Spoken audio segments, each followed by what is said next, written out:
शुरू करने से पहले हम कुछ प्रेयर्स पढ़ेंगे, मेरे साथ साथ बोलिएगा। सभी लोग हाथ जोड़िए। ओम अज्ञानतिमिरान्धस्य ज्ञानाञ्जनशलाकया चक्षुरुन्मिलितं येन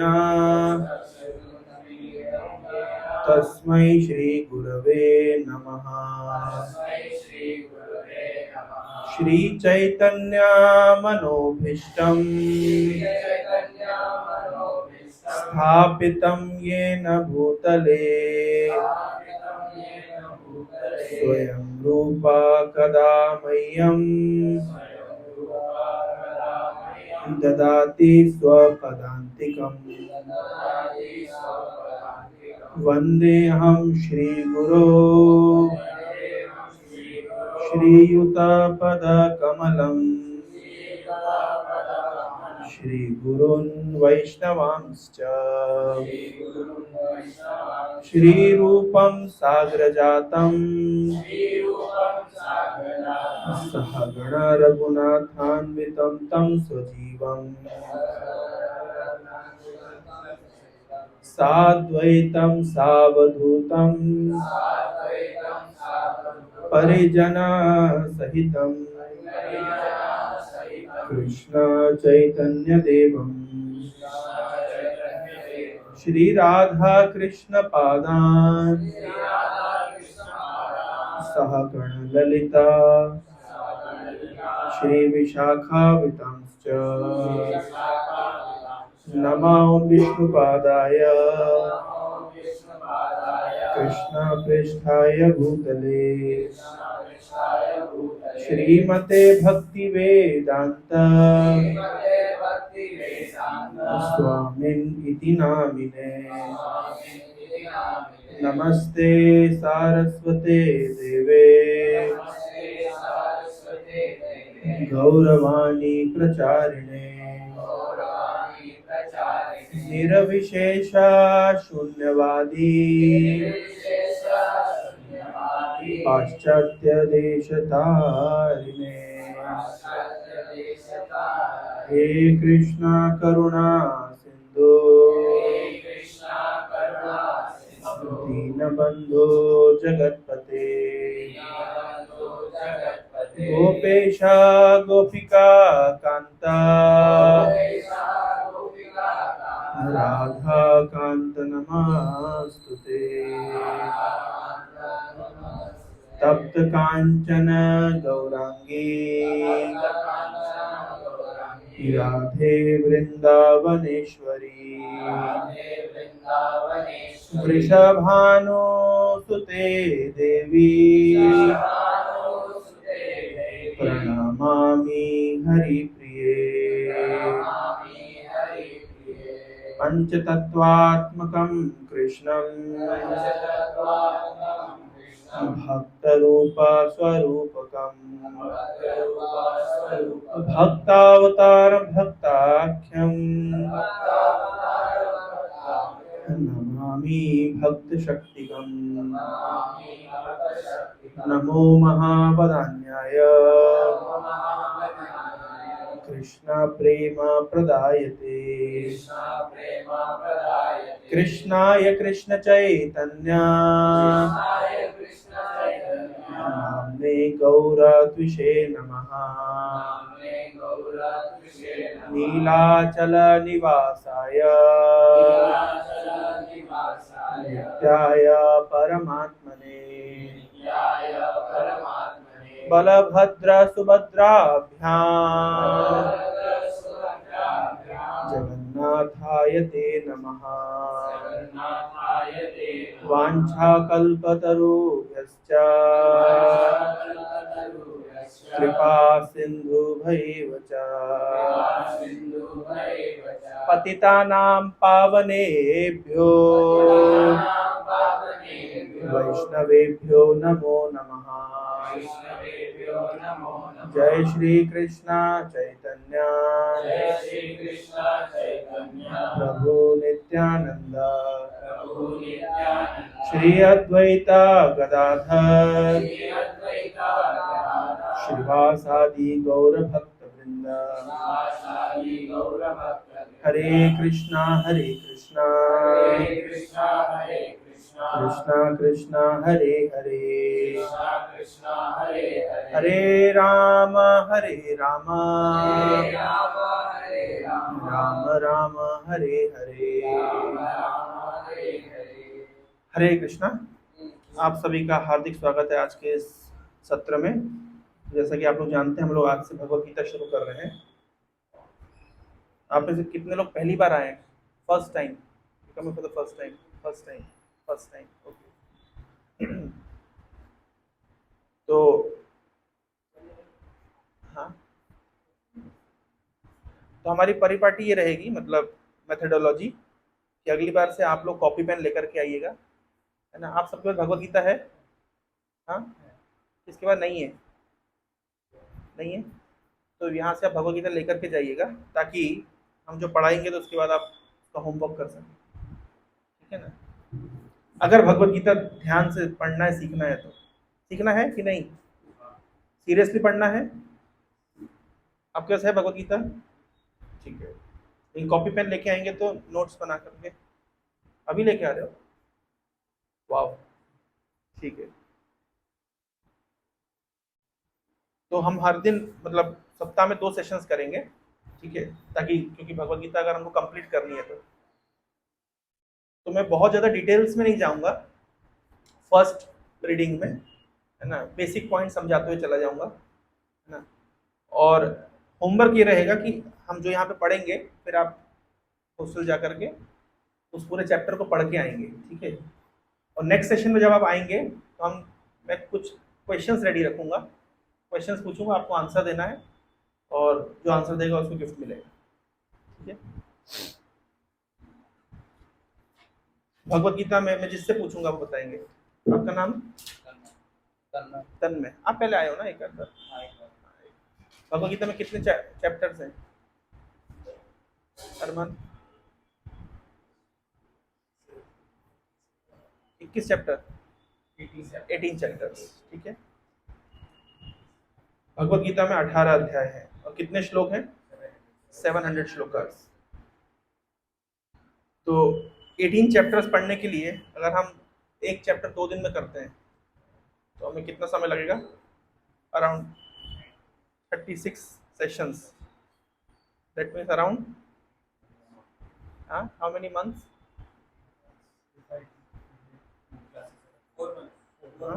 4 मंथ्स अराउंड। कैसे? 8 क्लासेस इन 18 वीक्स नहीं, हाँ 18 वीक्स, अराउंड 5 मंथ्स। फिर कॉलेज आएंगे, एग्जाम्स आएंगे, छुट्टियां आएंगी, अराउंड 6 मंथ्स आप मान के चलिए। So it will take around 6 month for us to complete Bhagavad Gita, है ना। और उससे ज़्यादा बढ़ा करके स्पीड बढ़ा के फायदा भी नहीं है, क्योंकि दौड़ने भागने से ज़्यादा इंपॉर्टेंट है तो समझते हुए जाना, ठीक है। तो चैप्टर 1 से शुरू करते हैं, जिसका नाम है observing the armies on the battlefield of Kurukshetra, ठीक है। तो अब मैं स्क्रीन पे भी दिखा रहा हूँ आप लोगों को, है ना।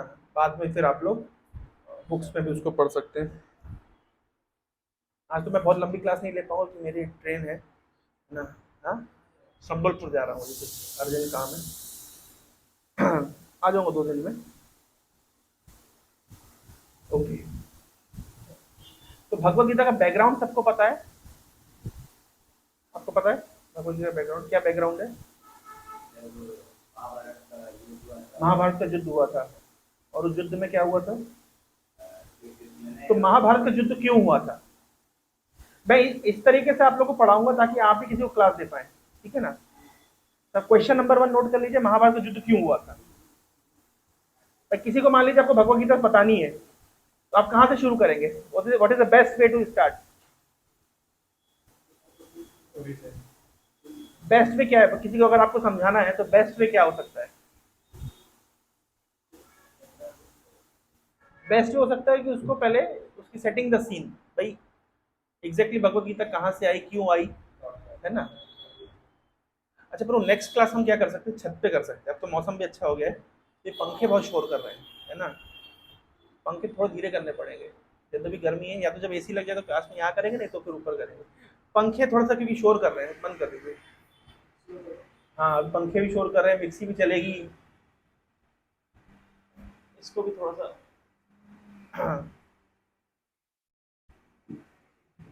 वॉल्यूम थोड़ा सा बढ़ा सकते हैं। मास्टर बढ़ाओ अरमान, थोड़ा सा मास्टर। हरे कृष्णा कृष्णा कृष्णा हरे हरे, हरे राम राम राम हरे।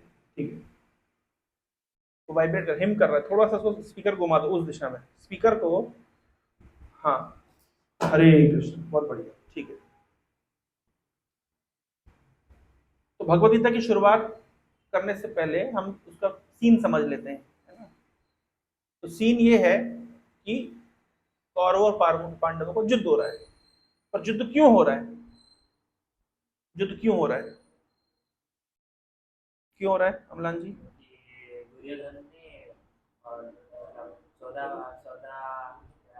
12 महीने के बाद जो पांडवों को वापस उनकी साम्राज्य तो ये प्रॉब्लम कहाँ से शुरू हुई एग्जैक्टली?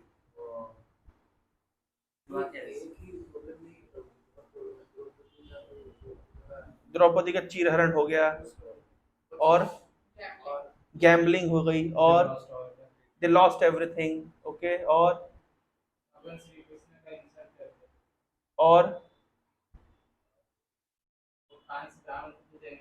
5 गांव भी देने से मना कर दिया।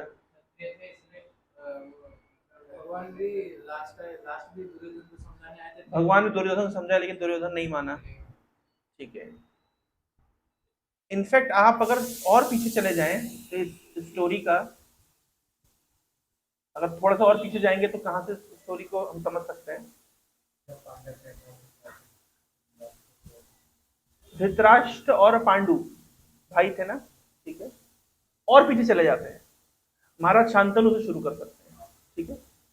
तो महाराज शांतनु की पत्नी थी गंगा, और शांतनु और गंगा से उनका पुत्र था भीष्म, है ना। परसों क्या थी? भीष्म अष्टमी, भीष्म का जन्मदिन, और लोहित का भी जन्मदिन, है ना, जिसमें एक फीस मिस हो गई। तो भीष्म, तो शांतनु और गंगा के पुत्र थे भीष्म, ठीक है। और शांतनु मत्स्य कन्या से प्रेम करने लगे थे, है ना, जिनका नाम था सत्यवती। तो सत्यवती के पिता ने कंडीशन रखी थी, क्या कंडीशन रखी थी? सत्यवती के पिता ने कंडीशन रखी थी कि हम महाराज शांतनु आपसे अपनी कन्या का विवाह करा सकते हैं, कंडीशंस अप्लाइड। कंडीशन क्या है?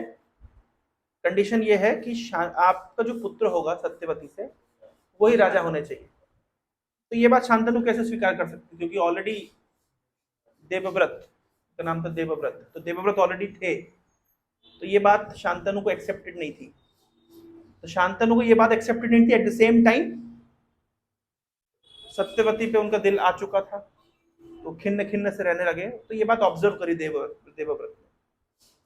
तो जब उन्होंने ऑब्जर्व करी और उन्होंने पूछा अपने पिताजी से, तो पिताजी कुछ बताया नहीं, और उसके बाद में फिर खोज पड़ताल करी तो पता चल गया, है ना, दुश्मनी और प्यार छुपे नहीं छुपते, है ना, छुपाए नहीं छुपते, है ना। तो पता चल गई। तो देवव्रत गए सत्यवती के पिता के पास, तो उन्होंने रिक्वेस्ट किया कि आप सत्यवती का विवाह हमारे पिता से कराइए, और एक राजा मल्टीपल विवाह कर ही सकते हैं, उसमें कोई समस्या नहीं है।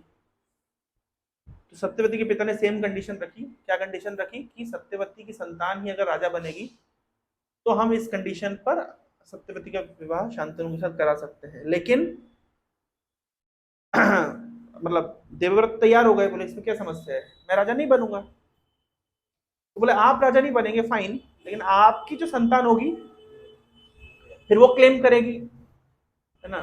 तब देवव्रत ने कहा ठीक है, मैं प्रतिज्ञा लेता हूं कि मैं जीवन पर्यंत ब्रह्मचारी रहूंगा, मैं विवाह नहीं करूंगा। और क्योंकि एक राजकुमार जो राजमहल में रहते हैं, इतनी सारी अफसर मतलब मेड सर्वेंट से घिरे रहते हैं, इतने ऐश्वर्य में रहते हैं, तो उनके लिए इस प्रकार के व्रत को पालन करना वास्तव में बहुत कठिन है। तो कहते उन्होंने इस प्रकार की प्रतिज्ञा कहलाती है भीषण प्रतिज्ञा या वेरी ग्रेव, भीष्म, इसलिए उनका नाम पड़ गया भीष्म, कि जिन्होंने ऐसी प्रतिज्ञा ली जो देवताओं के लिए भी दुर्लभ है, कि राजमहल में रहते हुए जिनके पिता पूरे पृथ्वी के सम्राट हैं और वो उनकी संतान जीवन पर्यंत विवाह ना करे और ब्रह्मचारी की तरह जीवन यापन करे, तो ये अपने आप में एक बहुत बड़ी भीषण प्रतिज्ञा थी। तो देवव्रत ने भीषण प्रतिज्ञा ली, इसलिए उनका नाम पड़ गया भीष्म। और उसके बाद में फिर सत्यवती से विवाह हुआ, किसका? शांतनु का। और उनसे संतान उत्पन्न हुई, और संतान के नाम क्या थे? चित्रांगद और विचित्रवीर्य। तो चित्रांगद जो थे वो कम उम्र में ही कोई युद्ध करने के लिए गए थे और उनकी मृत्यु हो गई। तो विचित्रवीर्य जो थे वो बीमार रहते थे अधिकतर समय। तो उनका उनका विवाह हुआ किससे? दो कन्याओं से, अंबा और अंबिका से। अंबिका अंबालिका जो भी है, अंबा अंबिका अंबालिका, तो एनीवे जो भी है। हाँ, ओके। तो विवाह हुआ और लेकिन उनकी कोई संतान नहीं हुई और विचित्रवीर्य की मृत्यु हो गई। तो अब कुल में कोई संतान नहीं थी। तब सत्यवती ने भीष्म से रिक्वेस्ट करी कि आप अपनी जो भाभियां हैं उनको गर्भान्वित करिए। उस जमाने में अलाउड था, ध्यान रखिए। कलयुग में 5 चीजें वर्जित है, उसमें से एक चीज वर्जन है, देवरेण सुतोत्पत्ति कलौ पंच विवर्जित। देवर भाभी को इम्प्रेग्नेट करें, ये कलयुग में वर्जित है, लेकिन ये द्वापर युग त्रेता युग में वर्जित नहीं था। ठीक है ना? तो लेकिन भीष्म ने तो प्रतिज्ञा लेके रखी थी कि मैं आजीवन ब्रह्मचारी रहूंगा, तो उन्होंने मना कर दिया। और सत्यवती के विवाह से पूर्व पराशर मुनि ने सत्यवती को एक संतान दी थी, जो कि थे भगवान वेदव्यास। और यह भी कहा था कि इनफैक्ट सत्यवती, यद्यपि पराशर मुनि ने सत्यवती के गर्भ में बीज दिया, संतान का बीज, लेकिन इससे सत्यवती की वर्जिनिटी लॉस नहीं हुई। क्यों? क्योंकि वेदव्यास कोई सामान्य व्यक्ति नहीं थे, भगवान के लिटरली इनकारनेशन थे, अवतार थे। समझ पा रहे हैं? तो यद्यपि ये बात सत्य है कि सत्यवती से वेदव्यास जी का जन्म हुआ, लेकिन सत्यवती की पवित्रता पे इसमें कोई आंच नहीं आई, है ना? क्योंकि पराशर मुनि ने भगवान का आवाहन करके सत्यवती के गर्भ में वेदव्यास जी को स्थापित किया था। तब सत्यवती ने रिक्वेस्ट किया वेदव्यास से कि आप आपकी जो भाभियां हैं उनको गर्भान्वित करिए। और हाँ, जब मैं बात कर रहा हूं कि गर्भान्वित करिए, तो इसका मतलब ये नहीं होता है कि जैसे सामान्य मनुष्यों में फिजिकल रिलेशनशिप होता है ना, वेदव्यास का कोई फिजिकल रिलेशनशिप नहीं था, वो देखने मात्र से ही कुड इम्प्रेग्नेट, क्योंकि भगवान के अवतार थे। और पराशर मुनि भी कोई सामान्य ऋषि नहीं थे, है ना? तो हमको एक बात क्लियर रखनी पड़ेगी कि पराशर मुनि शुद्ध है, सत्यवती शुद्ध थी, और वेदव्यास भी शुद्ध है। और वेदव्यास ने केवल अपनी दृष्टि के माध्यम से अंबिका अंबालिका को इम्प्रेग्नेट किया। तो उनमें से एक संतान उत्पन्न हुई, इसका नाम था धृतराष्ट्र, लेकिन वे अंधे पैदा हुए। दूसरे का नाम था पांडु। पांडु बीमार रहते थे अधिकतर समय। और तीसरी संतान हुई जिनका नाम था विदुर। तो ये सब तीनों एक सेंस में व्यासदेव की संतान हुई। और हम जानते हैं कि विदुर बहुत ही नीतिज्ञ थे, नीतियों के पारंगत थे। और धृतराष्ट्र यद्यपि बड़े थे पर उनको शासन नहीं दिया गया। क्यों? क्योंकि वे अंधे थे, स्वाभाविक रूप से, मतलब प्रैक्टिकल डिफिकल्टी थी कि एक अंधा व्यक्ति शासन कैसे करेगा। तो पांडु को शासन सौंपा गया। तो जब पांडु को शासन सौंपा गया तो धृतराष्ट्र को यह बात तो खटक ही रही थी कि मैं अंधा हूं, तो अब उसके बाद में जब पांडु राजा बनेंगे तो पांडु के पुत्र भी राजा बनेंगे। तो ये बात तो शुरू से धृतराष्ट्र को खटकती थी एक सेंस में। फिर धृतराष्ट्र का आगे चल के विवाह हुआ गांधारी के साथ में, पांडु का विवाह हुआ कुंती के साथ में, है ना। ये सब परवर्ती स्टोरीज है। और उसके बाद में पांडु को एक कर्स मिला था एक ऋषि के कारण। एक ऋषि ने कर्स दिया था कि the moment he'll have sexual union with his wife, he'll die, उनकी मृत्यु हो जाएगी। तो जब उनको ये कर्स मिला था तो वे अपनी पत्नी, दो पत्नियां थी उनकी, कुंती और माधवी, उनके साथ वे जंगल में चले गए थे। और जंगल में ये सोच चले गए कि वहां पे मतलब जो बोलना चाहिए, मान लीजिए सन्यासी की तरह जीवन जिएंगे, जंगल में जाएंगे तो काइंड ऑफ अट्रैक्शन कम रहेगा। भाई आईटीआर में रहेंगे और जंगल में रहेंगे तो नहीं, तो बेटर है कि जंगल में रहें। लेकिन ऐसा होता नहीं है ना।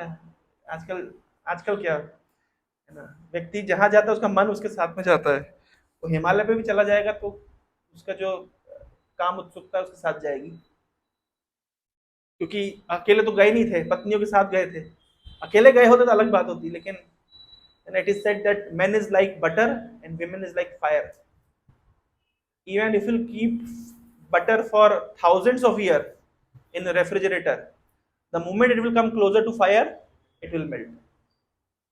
कोई 1000 साल भी योग साधना किया हो कि 1,00,000 साल भी किया हो, and at the moment he'll come in contact with the opposite sex, he'll melt. इसलिए अध्यात्मवादियों को एक सेफ डिस्टेंस मेंटेन करना चाहिए, है ना, ऑपोजिट सेक्स के साथ, अगर अध्यात्म में प्रगति करनी है तो यद्यपि वे जंगल में गए, लेकिन अच्छा उनको पता था कि उनको जो संतानें प्राप्त होंगी अगर intercourse with his wife will die. लेकिन उनको ये भी पता था कि कुंती को दुर्वासा ऋषि का एक आशीर्वाद प्राप्त था, जहां पे वो देवताओं का आह्वान करके उनसे संतान प्राप्त कर सकती थी। तो ये भी पहले जमाने में एक हमेशा अलाउड होता था कि अगर हस्बैंड अलाउ कर रहे हैं अपनी वाइफ को कि आप दूसरे किसी पुरुष के साथ में संतान प्राप्त करिए, अगर in some case if man is important और इस तरह की डिफिकल्टी होती है तो इस केस पे इट वॉज अलाउड। धर्म के अंतर्गत माना गया है वो। इसलिए ध्यान रखिए, महाभारत में पूरा जो हमको समझना पड़ेगा, धर्म और अधर्म के बीच में बहुत पतली लाइन होती है ना। कब धर्म है और कब अधर्म है ना, हम समझ नहीं पाएंगे। जनरल डिसीजन देखेंगे तो हर चीज ऐसा लग रहा है कि क्या हो रहा है, वो उनकी मतलब देवर भाभियों को इम्प्रेग्नेट कर रहे हैं, सत्यवती शादी से पहले माँ बन गई। तो एक साथ बाहरी सेंस में क्या लगेगा कि ये अधर्म है, लेकिन हमें समझना पड़ेगा कि बहुत सूक्ष्म लाइन है यहाँ पे, है ना। सबके लिए सब चीजें लागू नहीं होती है। तो छोटे छोटे एग्जाम्पल से हम समझेंगे इसको। तो कुंती के पास ये पावर थी, ये ब्लेसिंग थी दुर्वासा ऋषि की, that he could call a demigod, देवताओं को बुलाकर से उनसे संतान ले सकते। देखिए, देवताओं से संतान लेने का मतलब, अगेन देवता लोग भी ऐसा नहीं है कि they will have sexual intercourse with Kunti. Simply by touch, simply by glance they can impregnate, है ना। क्योंकि महाभारत की जब हम बात करें तो हमें समझना पड़ेगा कि ये आज के युग नहीं है। उस युग में जैसे आज के देश में, आज के समय में हम विदेशों के साथ हमारे इंटरनेशनल रिलेशनशिप्स है ना। हम लोग पढ़ाई करने के लिए कहाँ जाते हैं? विदेश में जाते हैं। कोई हार्वर्ड जाता है, कोई कैम्ब्रिज जाता है ना। तो उस जमाने में लोग दूसरे प्लैनेट्स पे जाते थे, बृहस्पति के यूनिवर्सिटी में जाकर पढ़ाई करते थे, समझ रहे हैं। At that moment, this interplanetary travel was allowed. जैसे अभी हम इंटरनेशनल ट्रेवल करते हैं, पहले इंटरप्लेनेटरी ट्रेवल भी होता था। यहाँ से हम देवताओं के लोक में जा सकते थे, देवता लोग यहाँ पे आ सकते थे। ये पूरा साइंस है जो भगवत गीता में हम डेप्थ में जाएंगे तो ये सब पता चलेगा हमको। ये सब मैं साइंटिफिकली आपको एक्सप्लेन करूंगा कि कैसे संभव था। तो उसके बाद में हम समझ सकते हैं कि फिर उसके बाद में कुंती ने आवाहन किया युधिष्ठिर के, पांडु के कहने पर धर्मराज का आवाहन करके युधिष्ठिर का जन्म हुआ। पवन देव का आवाहन किया तो भीम का जन्म हुआ, इंद्र का आवाहन किया तो अर्जुन का जन्म हुआ। उसके बाद में माद्री ने रिक्वेस्ट किया कुंती को कि जैसे आपकी संतान हुई है तो मैं भी चाहती हूँ कि मेरी संतान भी होए, तो आप ये मंत्र मेरे साथ शेयर कर सकती हैं। उन्होंने शेयर किया और माद्री के मन में ये था कि मैं एक बार मंत्र पढ़ूंगी और बाद में फिर मेरे को ऑप्शन नहीं मिला तो एक काम करते हैं, ऐसा कोई मंत्र पढ़ती हूँ कि एक ही बार में ऐसे डेमीगॉड, ऐसे देवता को बुलाते हूँ कि एक ही बार में 2 संतान प्राप्त हो जाए। तो उन्होंने अश्विनी कुमारों का आवाहन किया और उनको 2 संतान प्राप्त हुई, नकुल और सहदेव। तो इस प्रकार से अब उनकी भरी पूरी फैमिली थी। और लेकिन एक दिन की बात है कि शायद युधिष्ठिर का जन्मदिन था, सब लोग पार्टी की तैयारी कर रहे थे और पांडु और माद्री कहीं अलग अकेले जगह पे थे और दोनों के बीच में, क्योंकि destiny can not be changed, है ना भाई, जो होना है वो तो होना ही है। तो अचानक से पांडु के मन में काम वासना का उदय हुआ और पांडु ने माद्री से रिक्वेस्ट किया कि विल हैव सेक्सुअल यूनियन, लेकिन माद्री ने कहा कि ऐसा मत करिए क्योंकि आपको श्राप मिला है। लेकिन जब भगवत गीता में हम आगे पढ़ेंगे इस तरह का श्लोक आता है, आवृतम ज्ञानमेतेन ज्ञानिनो नित्य वैरिणाम काम रूपेण कौन्तेय दुष्पूरण अनलेन च। आवृतम ज्ञानमेतेन, काम क्या करता है, ज्ञान को आवृत कर देता है। जब लस्ट का अटैक होता है तो ज्ञान में कोई काम नहीं आता, पता है कि मृत्यु हो जाएगी, है ना, लेकिन जैसे व्यक्ति को पता होता है कि मैं अगर अपने वीर्य का नाश करूंगा तो वीर्य मतलब क्या है, पूरी बॉडी की ऊर्जा है, लेकिन जब काम अटैक करता है तो क्या होता है, तो कोई ज्ञान काम नहीं करता। तो वही हुआ, पांडु का कोई ज्ञान काम नहीं किया और उन्होंने माद्री के साथ जबरदस्ती करी, लेकिन एज अ रिजल्ट पांडु की मृत्यु हो गई। मृत्यु होने के बाद में उस समय की परिणति थी कि सती होती थी और वॉलेंटरी, कोई फोर्स नहीं करता था। तो आपस में कुंती और माद्री के बीच में झगड़ा लगा। क्या झगड़ा लगा कि कौन सती होगा। कुंती कहती कि मैं सती होंगी और माद्री कहती मैं सती होंगी। तो माद्री कहती कि नहीं नहीं कुंती दीदी, आप मत सती होइए क्योंकि आप बड़ी हैं और आप बच्चों को पाल पोस के बड़ा कर सकती हैं, और आपकी महानता ये है कि आप आपके बच्चे और मेरे बच्चों में कोई भेद नहीं करेंगी, आप दोनों का अच्छे से पालन पोषण करेंगी। लेकिन मेरे अंदर ये भेद बुद्धि है ना, अगर मैं जीवित रहूंगी तो मैं अपने बच्चों में और आपके बच्चों में भेद करूंगी, इसलिए बेटर है कि मैं सती हो जाती हूँ और आप क्या करिए, बच्चों का पालन पोषण करिए। तो ये बात एक्सेप्टेड हो गई। तो उसके बाद में माद्री सती हुई और कुंती के माथे पे अब एक विधवा नारी और उनके माथे पे 5 बच्चों की जिम्मेदारी। यहां से एक्चुअली महाभारत का प्रिटेक्स्ट शुरू होता है। अभी ये जंगल में क्यों थे, क्योंकि अगर राज्य के ऐशो आराम में रहेंगे तो वहां पे पांडु महाराज को काम वासना सताने का अधिक भय था, जिसके फलस्वरूप उनकी मृत्यु जल्दी होती। उन्होंने सोचा जंगल जाएंगे, वहां बैठ के हरि भजन करेंगे, वो ज्यादा अच्छा रहेगा। लेकिन अब जब इतनी बड़ी घटनाएं हो गई है, और उस जमाने में तो ऐसा तो है नहीं कि फेसबुक में फोटो डाल रहे हैं, है ना, कि भाई कुंती के बच्चे हुए तो फोटो डाल दी, माद्री के बच्चे तो फोटो डाल दी, है ना, और यहाँ बैठ करके राज्य में धृतराष्ट्र और गांधारी और उनके बच्चे हैं वो देख रहे हैं, अच्छा अच्छा जंगल में क्या चल रहा है, व्हाट्सएप में कॉन्ग्रेचुलेशन आ रहा है ना, न्यू बॉर्न बेबी, हमारे घर में नया बेबी आया है। ऐसा तो होता नहीं था। अब समझिए उस समय की परिपाटी, मतलब उस समय के जो चीजें को थोड़ा सा हमको, क्योंकि अगर आपको एंट्री करना है भगवत गीता में तो उसके प्रिटेक्स्ट में एंट्री करना पड़ेगा। तो जब कुंती गई अपने बच्चों को लेकर के, तो सबसे बड़ा आश्चर्यचकित क्यों ये लोग रह गए, क्योंकि इनको पता था कि देखिए पांडु की कोई संतान नहीं हो सकती, और पांडु की कोई संतान नहीं हो सकती, इसका अर्थ क्या हुआ, इसका मतलब धृतराष्ट्र के बेटे राजा बनेंगे। तो अभी तक मान लीजिए, सपोज करिए, उनकी साइकोलॉजी में क्या था, अब उनकी साइकोलॉजी में प्रवेश करते हैं। उनकी साइकोलॉजी में था कि हम एक छत्र अधिकारी हैं इस राज्य के। लेकिन मान लीजिए आप एक कमरे में रहते हैं, सपोज करिए आप लोग हॉस्टल में रहते हैं, हॉस्टल में 2 महीने से आपके नेक्स्ट वाले बेड पे कोई नहीं आया, आप पूरे कमरे के एक छत्र अधिकारी हैं, और अचानक से व्यक्ति एंटर कर जाता है, तो कैसा लगता है? मतलब ये तो फील आता ही ना कि यार अब now the resources will be shared, है, बंटवारा हो जाएगा। तो इमीडिएटली इनके मन में ये आया कि अब तो बंटवारा होगा। और दैट क्रिएटेड फियर। अच्छा, बंटवारा होगा तो समस्या नहीं है। धृतराष्ट्र को यह भी पता, धृतराष्ट्र को पहले से पांडु से थोड़ी तो चिढ़ थी। क्यों चिढ़ थी? क्योंकि वो राजा नहीं बन पाए थे, वो अंधे थे। मतलब सोचिए, छोटी छोटी साइकोलॉजी ऐड हो रही है। अंधे थे, राजा नहीं बन पाए थे। पहले बार तो पांडु ही राजा थे ना, जब तक ये घटना नहीं हुई और पांडु अपने मतलब अपने राज्य को धृतराष्ट्र को देकर के जंगल नहीं गए, तब तक तो Pandu was the only king. Dhritarashtra को तो अखरती होगी, तो धृतराष्ट्र सोचता मैं राजा नहीं बन पाया, मेरे बच्चे राजा नहीं बन पाएंगे। That kind of fear and insecurity was always there. फिर उसके बाद जब ये लोग चले गए तो उन्होंने चैन की सांस ली एक सेंस में, और अब ये अचानक से वापस लौट गए। और न केवल लौटे, अब ये अपने शासन का हक मांगेंगे। यहां से प्रॉब्लम शुरू हुई। तो अब कैसे डिनाई करें? तो पहले डिनाइल कैसे हुआ? पहले बोलना शुरू कर दिया कि कुंती हम नहीं मानते कि ये तुम्हारी संतान है, मतलब ये पांडु की संतान है। हो सकता है कि you might have certain other affairs और वहां से तुम्हारी संतान हुई। इस तरीके से लांछन लगाना शुरू किया कुंती के ऊपर। जैसे कि मैंने कहा कि उस जमाने में कोई फेसबुक नहीं था कि पता होता कि ये पांडु के बच्चे हैं,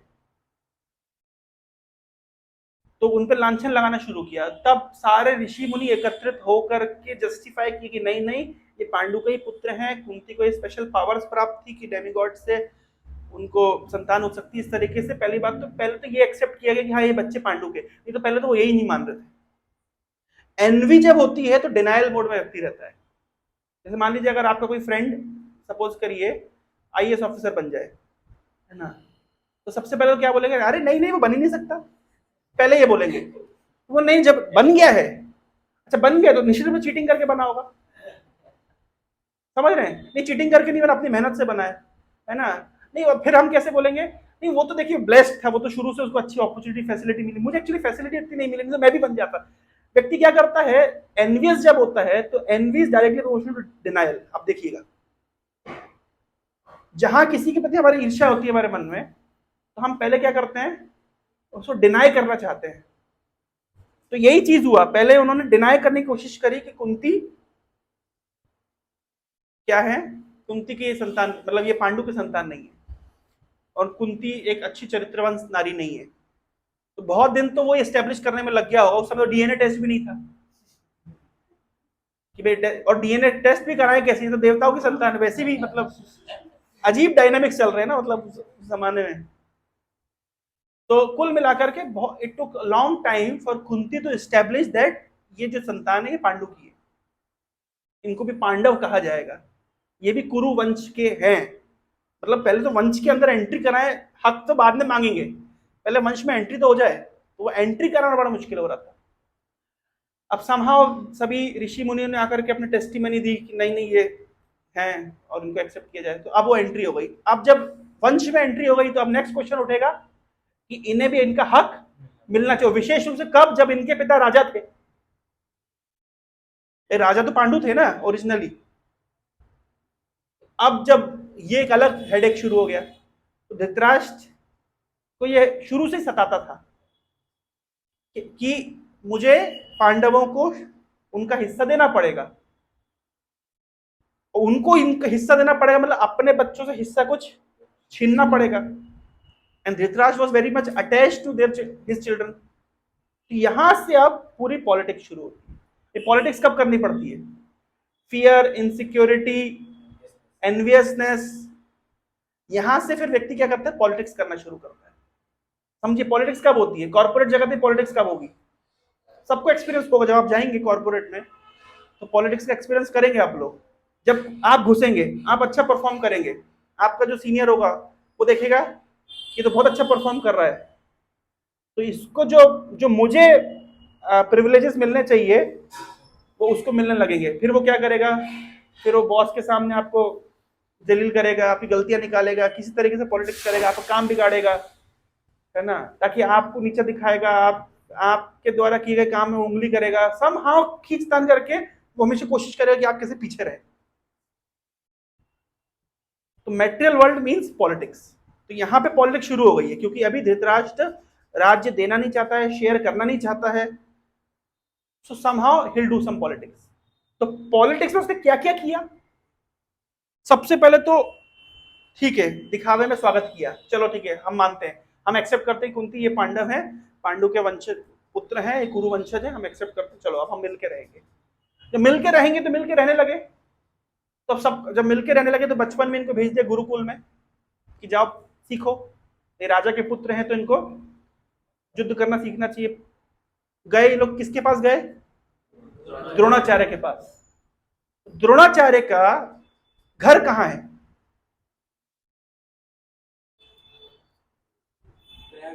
गुरुग्राम। गुड़गांव का अभी नाम क्या है? गुरुग्राम। क्यों गुरुग्राम नाम है?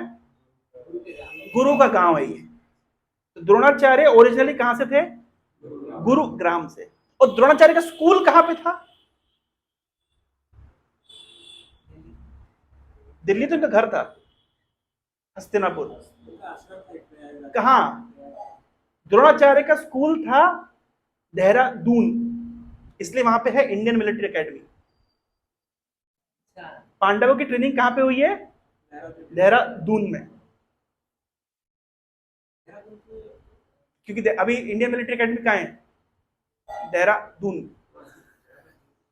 ठीक है, तो वहां पे इनकी ट्रेनिंग हुई है। किनकी? गुरुग्राम में द्रोणाचार्य जी का घर था। ये रहने वाले कहां के हैं? गुरुग्राम के। उनका बोर्डिंग कहां चलता था? देहरादून में।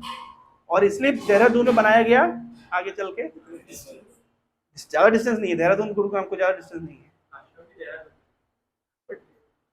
वहीं स्कूल रहा होगा। जैसे सांदीपनि मुनि रहने वाले कहां के थे? वृंदावन। स्कूल बनाया अवंती उज्जैन में जाकर।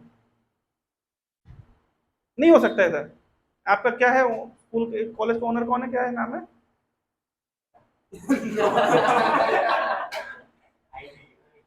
नहीं, ओनर कौन है इनका, क्या नाम है उनका? मनोरंजन नायक। कहाँ के हैं? किसी गांव के होंगे, उड़ीसा में किसी गांव के होंगे, लेकिन कॉलेज बनाया भुवनेश्वर में ना, वैसे ही। तो बचपन में भेजा गया इनको स्कूल में पढ़ने के लिए, तो पढ़ाई तो शुरू हो गई, लेकिन अब क्या है, दुर्योधन टैक्टिक्स खेलते रहते थे। सबसे पहले टैक्टिक खेली थी क्या बचपन में?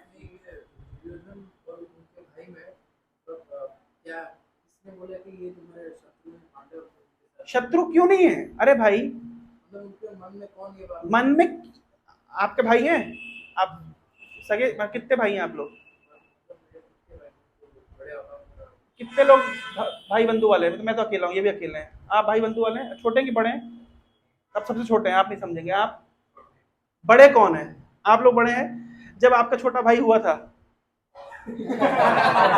और वो थोड़ा बड़ा हुआ, क्या मन में फीलिंग आई है? क्या हुआ?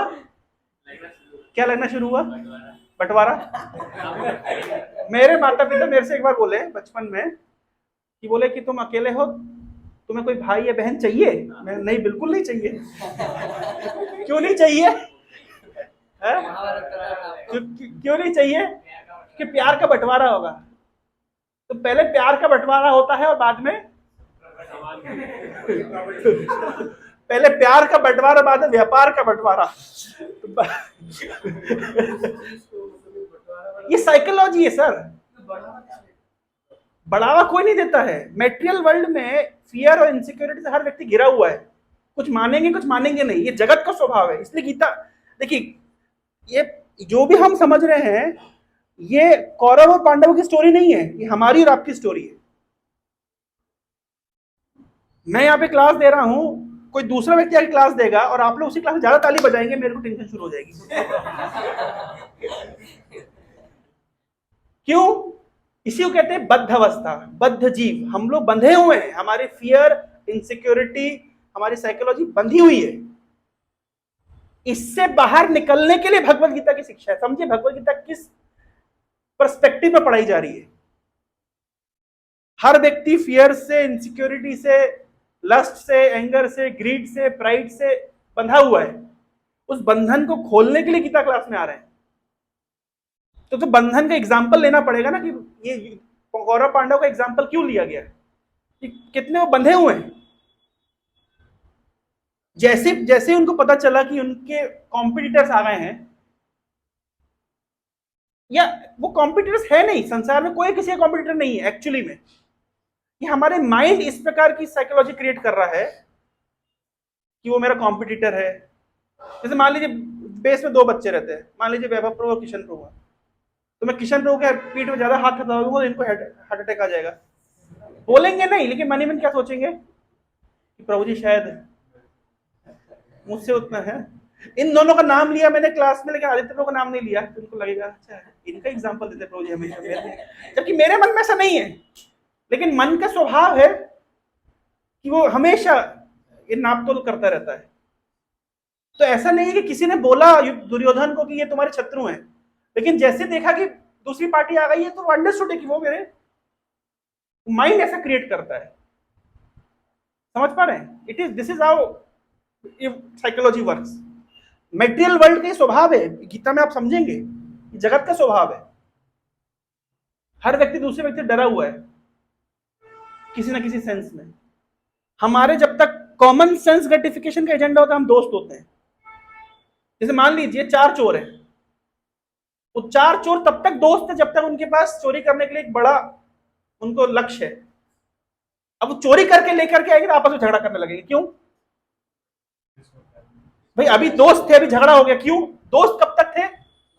जब तक लक्ष्य एक था, कॉमन लक्ष्य था।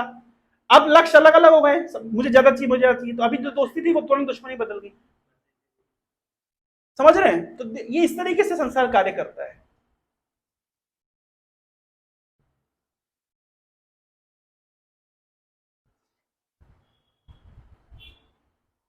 उनको बोलो सातवत पतिप्रभु के नाम पे लेना है ना, नहीं तो खरीद लेंगे, दिख जाएगी। पॉइंट समझ गए? तो दुर्योधन को किसी ने नहीं बोला कि ये तुम्हारे शत्रु हैं, लेकिन साइकोलॉजी में वो आ गया। तो दुर्योधन ने बचपन से ही प्लान बनाने लगे कैसे अपने कॉम्पिटिटर्स को साइड कर दिया जाए। अब देखिए दुर्योधन की विकेट माइंडनेस कितनी है कि बचपन में ही वो मारने काटने का प्लान बनाना शुरू कर दिया था। हाँ, मैं आ रहा हूं उस पॉइंट पे। और साथ में उसको जो एम्पलीफाई करता था उसके वेव्स को शकुनी मामा। शकुनी मामा के अपने एजेंडास थे। अगर आप शकुनी मामा के इतिहास पे जाएंगे तो शकुनी मामा के अपने एजेंडा थे। शकुनी मामा आए ही इसलिए थे इस जगह पर कि ताकि कुरुवंश का पूरी तरीके से विनाश कर सके। शकुनी मामा कोई कुरुवंश के वेल विशर नहीं थे, ये इनका प्लान ही ये था किस तरीके से ये कुरुवंश का विनाश कर सके। ये चिड़े हुए थे धृतराष्ट्र पार्टी से। इसकी बहुत सारी स्टोरीज अवेलेबल हैं।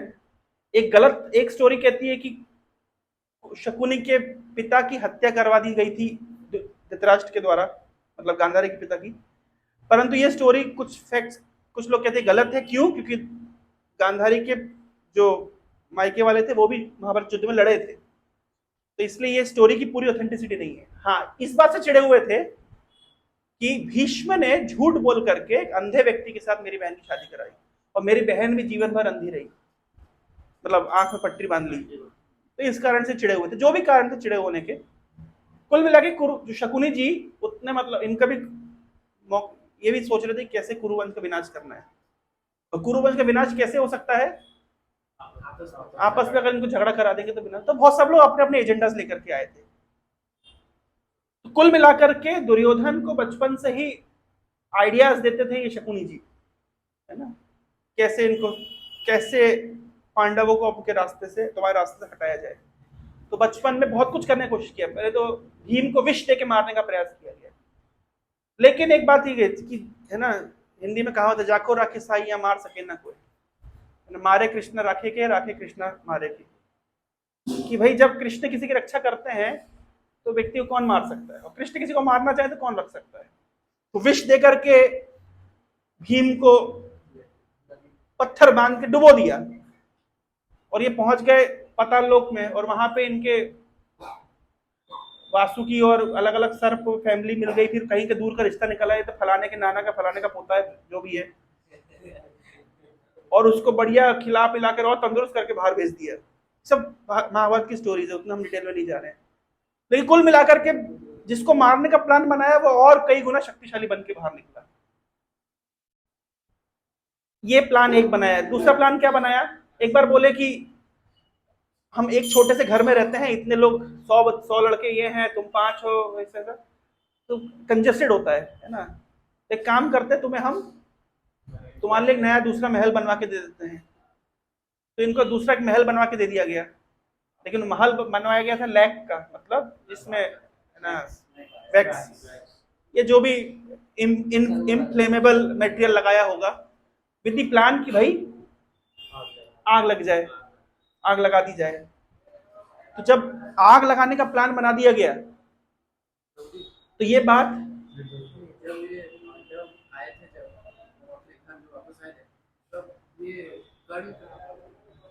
ये तो बाद में कर्ण की स्टोरी हम आते हैं, कर्ण पे सबकी अपनी स्टोरी है, लेकिन हम गीता नहीं पकड़ पाएंगे अगर सब पुरुष में जाए। मैं तो जस्ट पॉलिटिक्स पे आ रहा हूँ। तो आग लगाने का प्रयास किया गया। तो ये बात किसको पता थी? विदुर को पता थी। हमने महाभारत देखा हुआ है, आप लोग और रिवाइज करने के लिए महाभारत फिर से चेक कर लीजिएगा। विदुर को पता थी, तो विदुर ने इशारे इशारे में बोल दिया पांडवों को कि जब घर में आग लगती है तो चूहे कहाँ जाते हैं?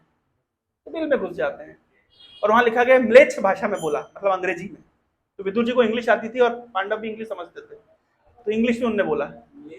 म्लेच्छ भाषा मतलब वैदिक भाषा नहीं थी, मतलब अंग्रेजी भाषा में बोला।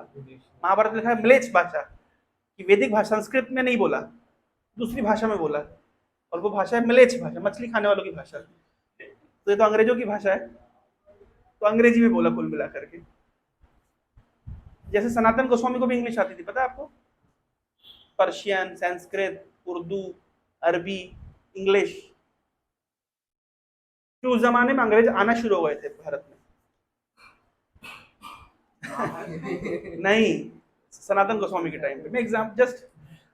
तो विदुर ने इशारा किया, पांडव लोग समझ गए। पांडव लोग ये भी समझ गए कि भाई किसी दिन ये लोग आग लगाएं तो इससे अच्छा अपन खुद ही आग लगा के चलते बनो। तो इनने पहले ही एक गुफा टनल खोद करके रख ली थी। बहुत बुद्धिमान थे। बुद्धि कौन देने वाले? भगवान गीता में बताएंगे, ददामी बुद्धि, मैं बुद्धि देता हूँ, भगवान बुद्धि देते हैं सही समय पे क्या करना है। तो इनने टनल खोद करके खुद ही अपने घर में आग लगा के निकल गए ये लोग। और उस दिन दैव की व्यवस्था, डिवाइन अरेंजमेंट ऐसा था कि एक फॉरेस्ट विमेन अपने 5 बच्चों के साथ में, ठंडी का मौसम था, तो उस घर के कोर्टयार्ड में सो रही थी। ये बात इनको नहीं पता थी, इनने आग लगा के चलते बने। दूसरे दिन जब पुलिस वाले पहुंचे होंगे, बॉडीज बरामद करी, तो देखा कि 6 बॉडीज हैं, 5 बच्चे और एक माँ है। तो सब लोग कंक्लूजन में क्या पहुंच गए कि पांडव मर गए। तो जैसे ये बात पहुंची धृतराष्ट्र पार्टी के पास में, तो सब लोग है ना मन ही मन पार्टी कर रहे थे, लेकिन दिखाने के लिए मीडिया में है ना आंसू बहा रहे थे। न्यूज़पेपर में छपा हुआ कि धृतराष्ट्र और उनके 100 पुत्र कितने दुखी हैं कि है ना उनके रिलेटिव इस तरीके से मर गए। और उनके श्राद्ध क्रिया करवाई। श्राद्ध क्रिया में स्वयं भगवान श्री कृष्ण बलराम जी के साथ आए, स्पेशली द्वारका से। क्या बोलते हो, रो रहे हैं भगवान, अरे हमारे बुआ के लड़के मर गए, और भगवान आंसू बहा रहे हैं, और बलराम जी आंसू बहा रहे, जबकि सब पता है भगवान को, पूरा ड्रामा हो रहा है इस तरीके से। और ये तब तक फिर उसके बाद छुपे रहे, ये निकल के नहीं आए बाहर। इस बीच पांडव लोग एक ब्राह्मण की तरह रहने लगे, और द्रौपदी के विवाह तक ये लोग इस तरीके से थे।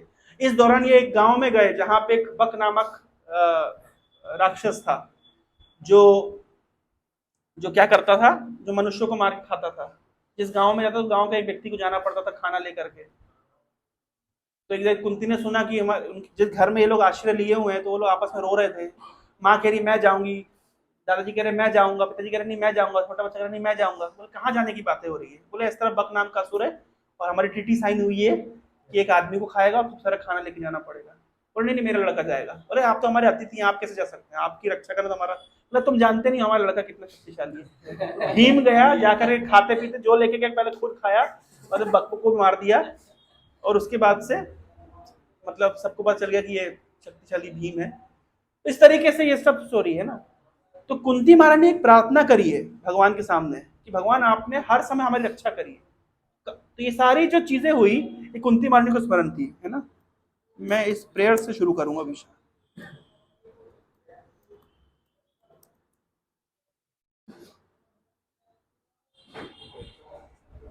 इस प्रेयर को मेरे साथ दोहराएंगे। ये कुंती महारानी ने प्रार्थना करी, भगवान आपने हमें कहाँ कहाँ रक्षा करी है। मेरे साथ बोलिए, विशान महाग्ने पुरुषाद दर्शनात् असत सभाया वनवास कृच्छिता मृधे मृधे अनेक महारथास्त्रतो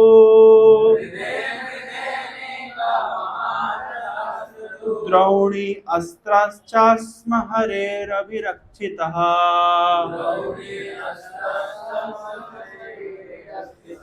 भगवान आपने कहाँ कहाँ रक्षा करी, विष से हमारी रक्षा करी, अग्नि में हमको जलाने का प्रयास किया गया, वहां आपने रक्षा करी, वो बक नामक जो असुर हमको खाना चाहता उससे आपने रक्षा करी, असत सभाया, इस सभा में जहाँ पे द्रौपदी का चीरहरण हुआ वहां आपने रक्षा करी, वनवास कृच्छित, हम वन में रहते थे वहां आपने रक्षा करी, मृदे मृदे अनेक महारथास्त्र, तो महाभारत के युद्ध में अनेक अनेक महारथियों से आपने रक्षा करी, और अभी अभी आपने द्रोणाचार्य के पुत्र के अस्त्र से हमारी रक्षा करी। इस प्रकार से आप हमेशा हमारी रक्षा करते हैं। तो आप तो समझ गए कि इस तरीके से फिर ये लोग जब वापस आए और अपने हक की लड़ाई के लिए कि हमारा राज्य हमें वापस दो, तो दुर्योधन ने देने से मना कर दिया, बाद में फिर दिया, उसके बाद में इन लोगों ने यज्ञ करा। कौन सा यज्ञ? राजसूय यज्ञ किया। फिर चालाकी से जो है शकुनी ने पासा खेलने के नाम पे युधिष्ठिर को बुलाया, फिर उनका राज्य हड़प लिया, फिर उसके बाद में चीरहरण हुआ, ये वो बहुत कुछ, मतलब देन इनफाइनाइट चीजें चलती रही, है ना। 12 साल के लिए ये लोग चले गए कहाँ पे? वनवास के लिए चले गए, 1 साल अज्ञातवास के लिए चले गए, फिर भी इन्होंने अपना शासन वापस नहीं किया। फिर भगवान वापस संतिदूत बन के गए, लेकिन फिर भी दुर्योधन नहीं माना, और लास्ट में फिर महाभारत का युद्ध। अभी इंटरेस्टिंग फिनोमेना ये है, जब भगवत गीता की बात आ रही है तो समझ लीजिए कि भगवान कृष्ण जहां स्वयं संधि का प्रस्ताव लेकर के गए, दूत बन के गए, भगवान जिसको समझाएंगे वो व्यक्ति नहीं समझेगा। एक क्वेश्चन तो यहां से उठता है, तो भगवान गए लेकिन फिर भी दुर्योधन एंड पार्टी नहीं समझी, ये कैसे हो सकता है? तो ये ऐसे हो सकता है, ये ऐसा तभी हो सकता है जब भगवान की ही इच्छा हो महाभारत का युद्ध हो। तभी कोई व्यक्ति प्रश्न पूछे महाभारत का युद्ध क्यों हुआ, तो कोई भी चीज को बताने के कई रीजंस होते हैं, जैसे immediate cause, remote cause, ultimate cause. Immediate cause तो यह है कि महाभारत का युद्ध इसलिए हुआ क्योंकि दुर्योधन ने भगवान कृष्ण के शांति प्रस्ताव को स्वीकार नहीं किया। रिमोट कॉज इसलिए क्योंकि दुर्योधन की पांडवों से झगड़ा चलता था, उनके साथ शेयर नहीं करना चाहता था, ये दुर्योधन की बुद्धि मारी गई थी, विनाश काले विपरीत बुद्धि, रिमोट कॉज। लेकिन अल्टीमेट कॉज महाभारत युद्ध क्यों हुआ? क्यों हुआ? Krishna wanted it, that's all.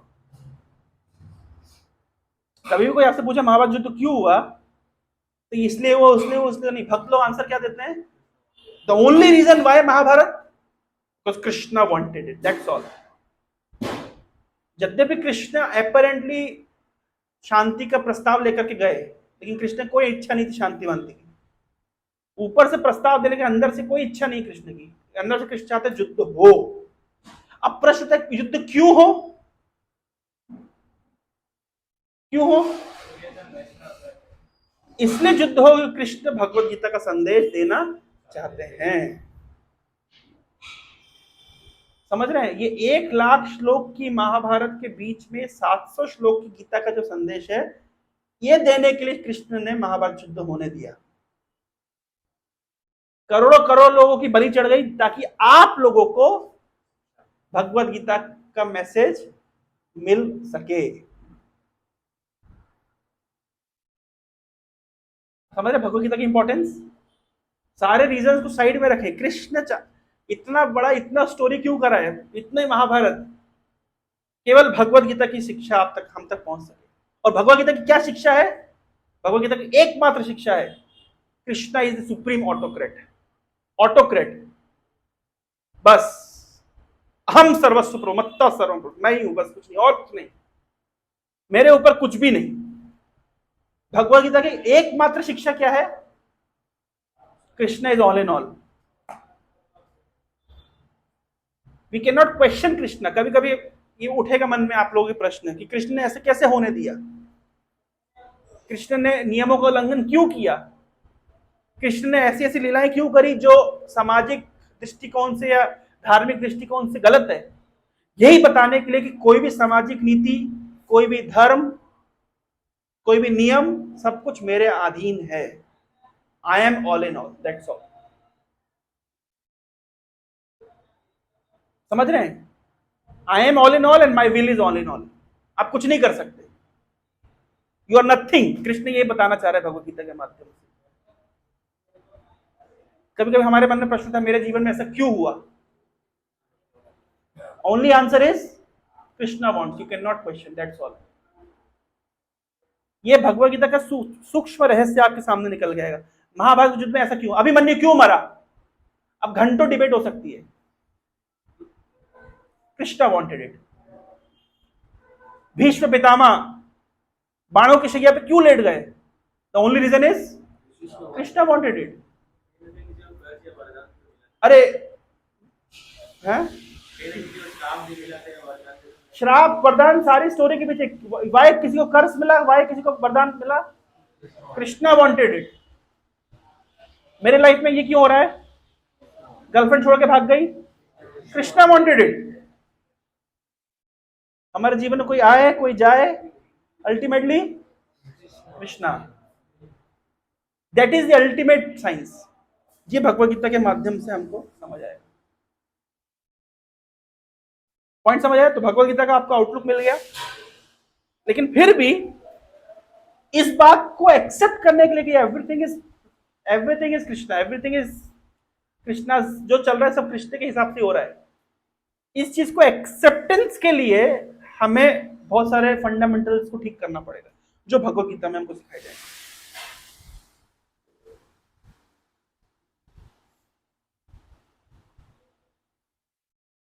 सारे मतलब क्या, एक ही तो फाइल है, सब एक फाइल पूरी जो मैंने पीडीएफ दी है वो एज इट इज स्पाइरल होगा।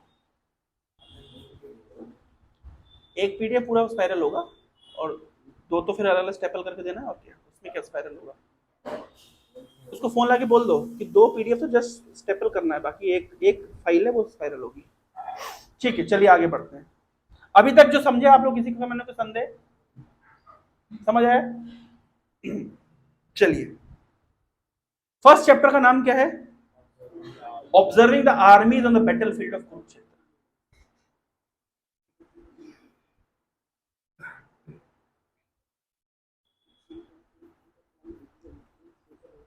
मेरे साथ साथ बोलिए, भगवद गीता का श्लोक नंबर 1। ये होमवर्क है आप लोगों के लिए, याद करने योग्य श्लोक है ये ना। कोई व्यक्ति पूछे भगवद गीता पहला श्लोक क्या, तो पता होना चाहिए ना। मेरे साथ साथ बोलिए, धृतराष्ट्रवाच धर्मक्षेत्रे कुरुक्षेत्रे समावेतायुत्सवः मामकाः पांडवाश्चैव किम् अकुर्वत संजय। धृतराष्ट्र उवाच, ये भगवद गीता का पहला वर्ड है। मेरा प्रश्न ये है, कोई धार्मिक ग्रंथ की शुरुआत होती है तो ओम गणेशाय नमः, श्री विष्णवे नमः, कोई अच्छे नाम से शुरू करना चाहिए। हम तो जानते हैं कि धृतराष्ट्र क्या है, नेगेटिव कैरेक्टर है भगवद गीता में। एक नेगेटिव कैरेक्टर से गीता जैसे ग्रंथ की शुरुआत हो रही है।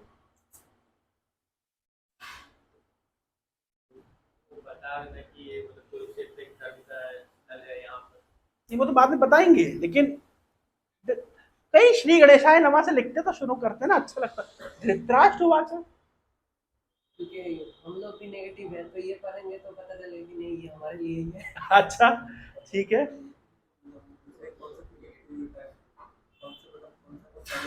अरे बुद्धू है क्या वो? उसको बोलो कि जो 50 पेज का फाइल है वो स्पाइरल होगा, जो 2 पेज का स्टेपल होगा। ये तो कोई छोटा बच्चा भी बता देगा। भाई मैंने उसको प्रिंट आउट के लिए भेजा, एक 50 पेज की फाइल है, एक 2 पेज का डॉक्यूमेंट है, तो 2 पेज का डॉक्यूमेंट स्पाइरल होगा क्या? तो स्टेपल होगा। 50 पेज का डॉक्यूमेंट क्या होगा? स्पाइरल बाइंडिंग होगा। कहाँ कौन से कॉलेज से इंजीनियरिंग कर रहा है वो?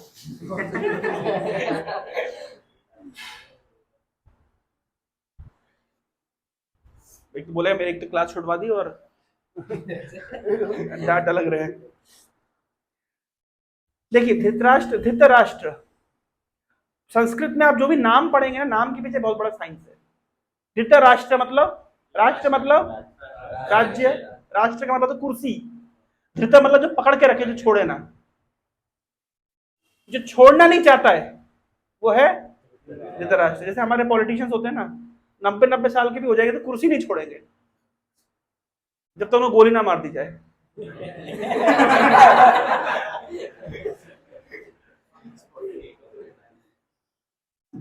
इसको पीडीएफ पहले वाले को स्पाइरल बाइंडिंग करना है, बाकी वाले को केवल स्टेपल करना है अलग अलग।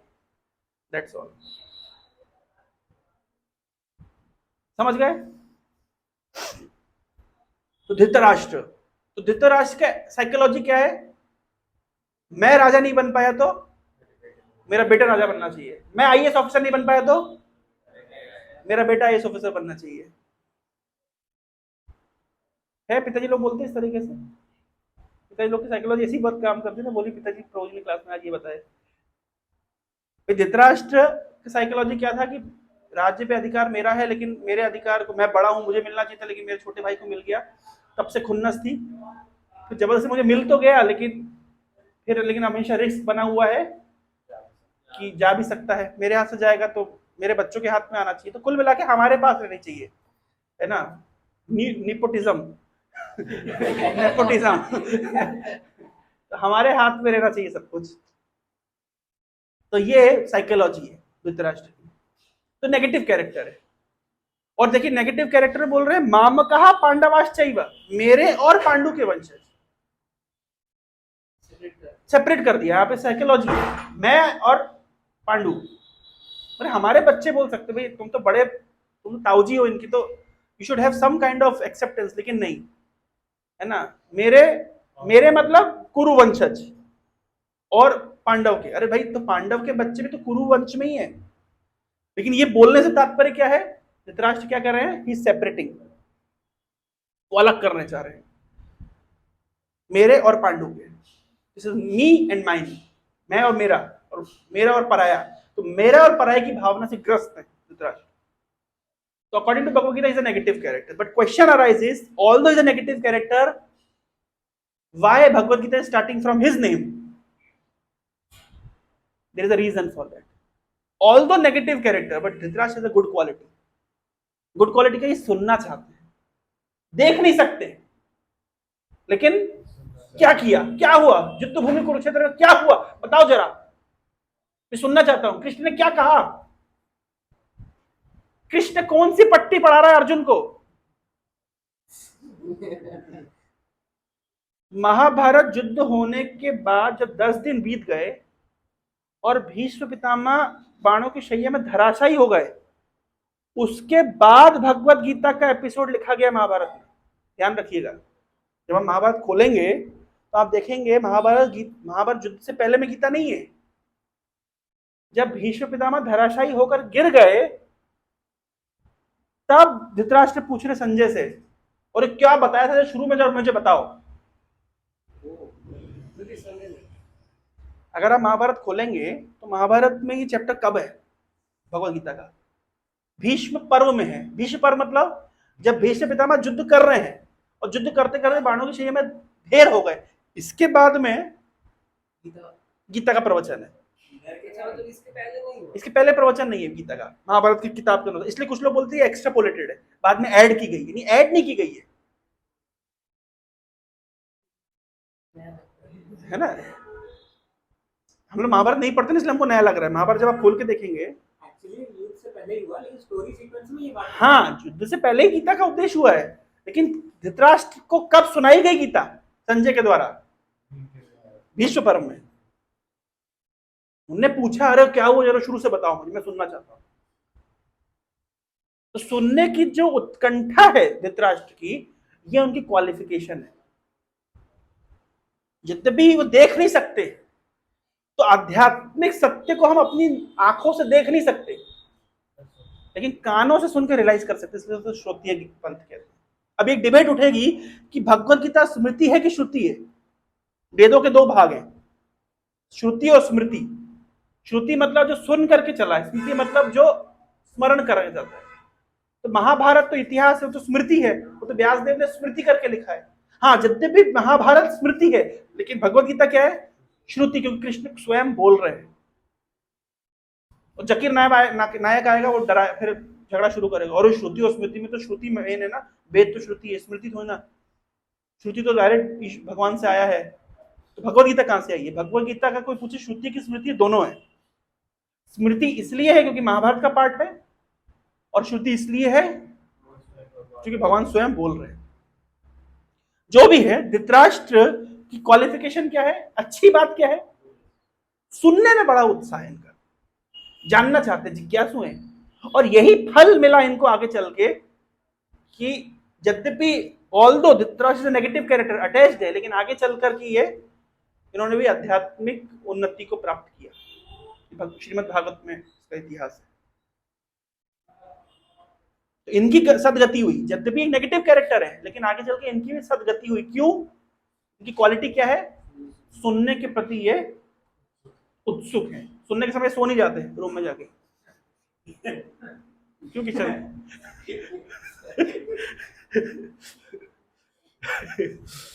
ठीक है। तो धर्म क्षेत्र, कुरुक्षेत्र, समवेता युद्ध, समवेता एकत्रित हुए, युद्ध सभा, युद्ध की इच्छा से। माम का, मेरे, पांडवाच चाहिए, पांडु के पुत्रों ने की माकूरत, अभी क्या किया संजय थोड़ा बताओ। संजय ने प्रश्न पूछना चाहिए कि अरे भाई, जब युद्ध की इच्छा से एकत्रित हुए तो क्या करा होगा? युद्ध किया होगा ना, ये पूछने का मतलब क्या है? क्योंकि यहां सब लिखा गया, आप लोग पढ़िएगा कि धृतराष्ट्र के मन में डाउट है कि ऐसा तो नहीं है कि धर्म क्षेत्र कुरुक्षेत्र में एकत्रित हुए हैं तो क्षेत्र क्षेत्र का प्रभाव होता है, तो ऐसा ना हो कि हमारे पुत्रों ने और पांडु के पुत्रों ने कोई संधि कर ली हो, कि स्थान स्थान का प्रभाव होता है। स्थानम प्रधानम न तो बलम प्रधानम, सुना है आप लोगों ने? स्थान की प्रधानता होती, बल की कोई प्रधानता नहीं होती। शिव जी के गले में बैठा हुआ सांप एक बार गरुड़ को फुट फुट फुट मार रहा था, तो गरुड़ कह रहे अच्छा, इतनी तेरी हिम्मत, तेरे से बड़े बड़े वासुकी नाग जैसे सांपों को उठा करके मैं कुचल देता हूं, उनकी मेरे सामने कोई नहीं चलती है, तू छोटा सा सांप और अभी मेरे ऊपर फुंकार मार रहा है। तो क्यों, किस बल पर? क्योंकि शिव जी गले पड़ा है। तब यहां पे बात आई, स्थानम प्रधानम न तो बलम प्रधानम। स्थान की प्रधानता आप कहां पे हैं, समझ रहे अरमान जी? स्थान की प्रधानता है, जिस स्थान स्थान का अंतर है। मायापुर में जाते तो 64 माला भी कर लेते, 32 माला भी कर लेते हैं, यहाँ आके 16 माला करने में प्राण निकलते कि नहीं निकलते? स्थानम प्रधानम न तो बलम प्रधानम। यहाँ पे कम से 16 माला कर लेते, हॉस्टल में 2 माला करना भी बड़ा परिश्रम लगता है। स्थानम प्रधानम न तो बलम प्रधानम, हमारा बल का कोई वैल्यू नहीं है, स्थान की वैल्यू है। तो यही बात यहाँ पे बोल रहे, कुरुक्षेत्र नामक धर्म क्षेत्र में ऐसा तो नहीं हुआ कि हमारे लड़कों की साइकोलॉजी भी बदल गई। ये डर था किसके मन में? धृतराष्ट्र के मन में, कि मैंने इतने पूरे जीवन पॉलिटिक्स करी इस दिन के लिए, अब नालायक वहां जाकर के संधि कर ले। तो धृतराष्ट्र कभी नहीं चाहता था कि इनके बीच में आपस में संधि हो। पॉइंट समझ आ रहा है? अच्छा, अब बड़ी इंटरेस्टिंग फिनोमेना देखिए, कुरुक्षेत्र को धर्म क्षेत्र क्यों कहते हैं? क्योंकि कुरुक्षेत्र में ये केवल ये आज के लिए ये कुरुक्षेत्र धार्मिक स्थान नहीं, ये कई जनरेशन से यहाँ पे परशुराम जी ने भी तप किया था, उनका भी कुंड है। आज भी अभी हमारे इस्कॉन के डिवोटीज ने कुरुक्षेत्र का उद्धार किया। कुरुक्षेत्र के बहुत सारे धार्मिक स्थानों को उन्होंने डिस्कवर किया है। सरस्वती नदी का जो मतलब बैंक्स हैं जो विलुप्त हो गए थे उसको खोजा है, और बहुत सारे तीर्थ स्थानों को खोजा है वहां पे। तो कुरुक्षेत्र धार्मिक स्थान है, आज से नहीं, ऐतिहासिक। महाराज कुरु एक बहुत बड़े धार्मिक राजा थे। सॉरी, तुम्हारी क्लास मैंने मिस करा दी, और टाइम लग गया। अच्छा हुआ है, बढ़िया है, छोड़ो, चेकअप क्लास में बैठो, सॉरी। तो कुरुक्षेत्र एक धार्मिक स्थान है। तो यहाँ पे परपट में आप पढ़ेंगे कि क्यों धार्मिक स्थान है, सब कुछ लिखा गया है। लेकिन सबसे बड़ी बात ये, सबसे बड़ा धार्मिक स्थान होने का प्रमाण यह है कि साक्षात भगवान कृष्ण यहाँ पे खड़े हुए। कुरुक्षेत्र धर्म क्षेत्र क्यों है? क्योंकि वहां पे धर्म कर्म किया जाता है, देवताओं के लिए भी पूजनीय स्थान है। कुरु नामक एक धार्मिक राजा ने इस स्थान को स्थापित किया था, एक्सेट्रा एक्सेट्रा। लेकिन सबसे बड़ा कारण यह है कि भगवान कृष्ण, साक्षात पूर्ण पुरुषोत्तम भगवान, उस स्थान पे खड़े हुए हैं। ये कारण है, इसलिए कुरुक्षेत्र को धर्म क्षेत्र बोला। और धृतराष्ट्र का डर क्या है कि ऐसा ना हो कि आपस में इन लोगों की संधि हो जाए। अब यहां पे बहुत अच्छा चीज लिखी गई है,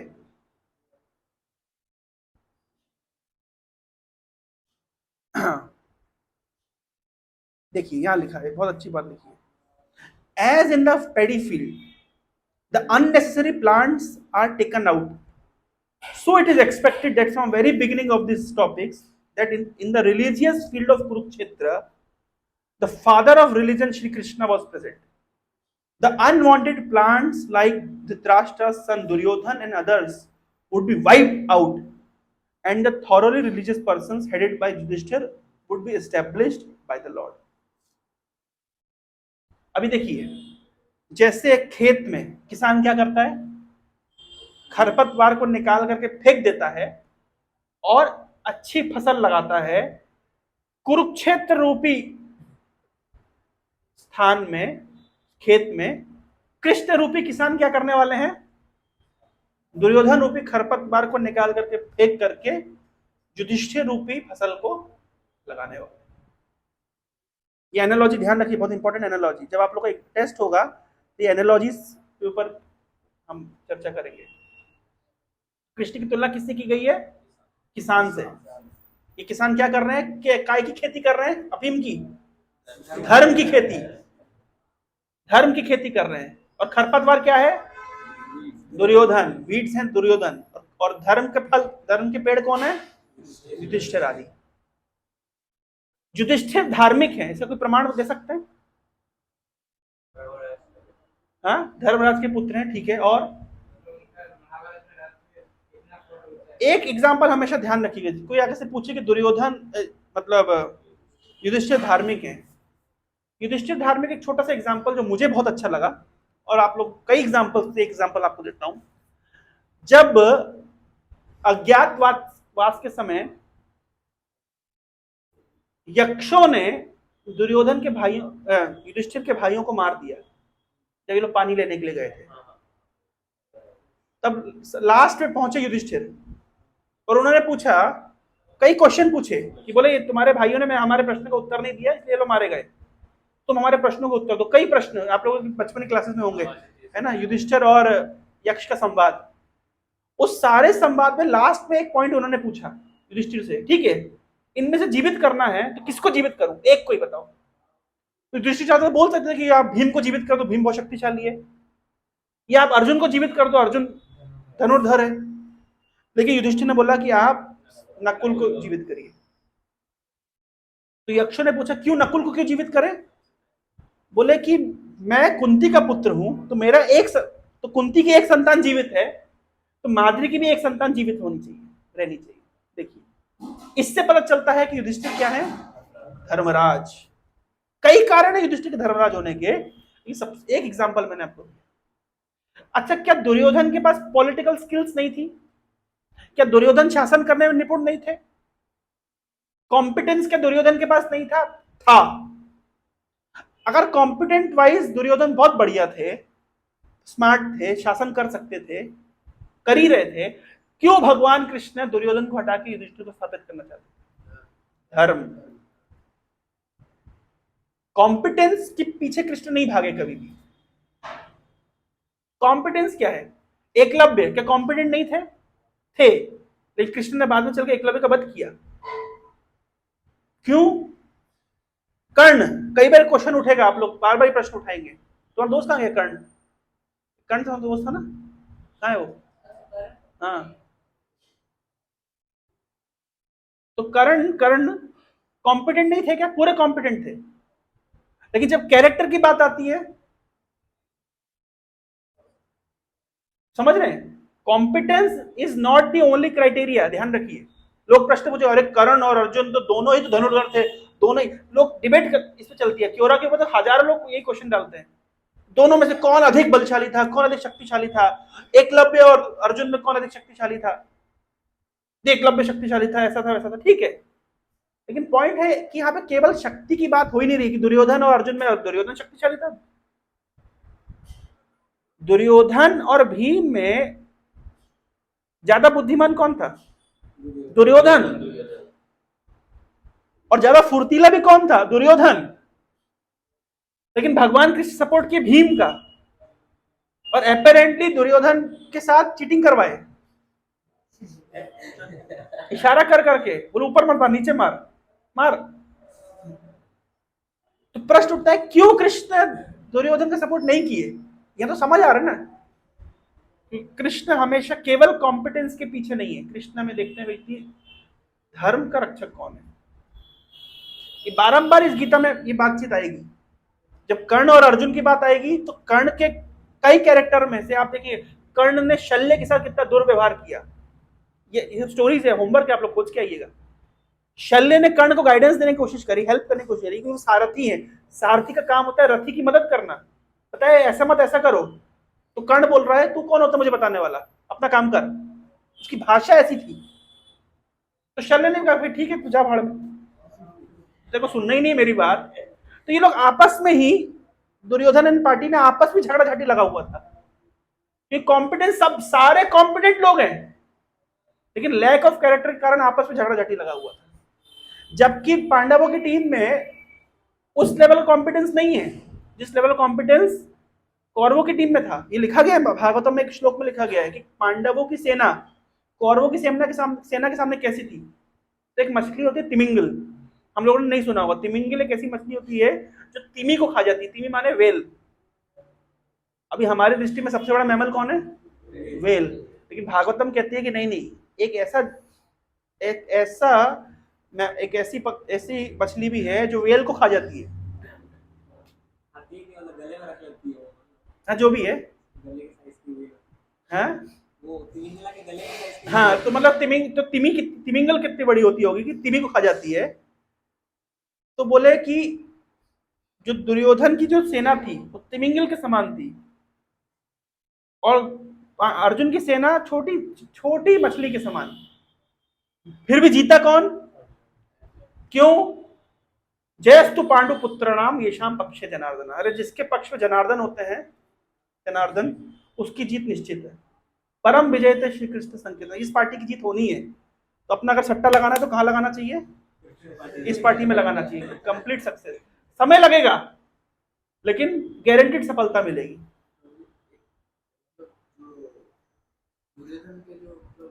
जरा रसराज को कॉल लगा के पूछो कि ट्रेन का क्या स्टेटस है, उससे आपसे यहाँ से निकलेंगे। तो सब आएगा प्रभु, ये सब होमवर्क है, पढ़ना पड़ेगा, इसलिए गीता लेके जाना पड़ेगा।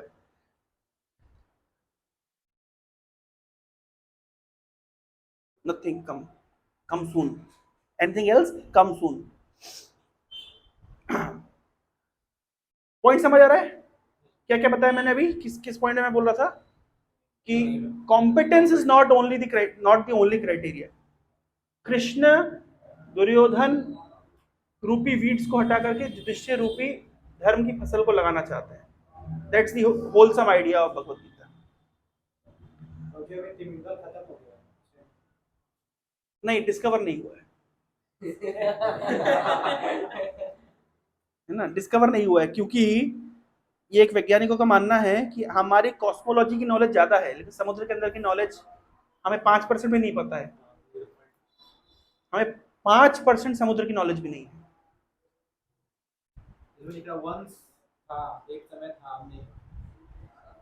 अरे उनको क्या पता भाई, वैज्ञानिक, गीता क्लास में वैज्ञानिकों की बात मत किया करो। संजय उवाच दृष्ट्वा तु पाण्डुवानीकं व्यूढं दुर्योधनस्तदा आचार्यमुपसंगम्य राजा वचनम् अब्रवीत्। तो संजय से पूछा था कि मेरे और पांडु के पुत्रों ने क्या किया। तो संजय बोल रहे हैं दृष्ट्वा तु पांडुवानीकं व्यूढं दुर्योधनस्तदा।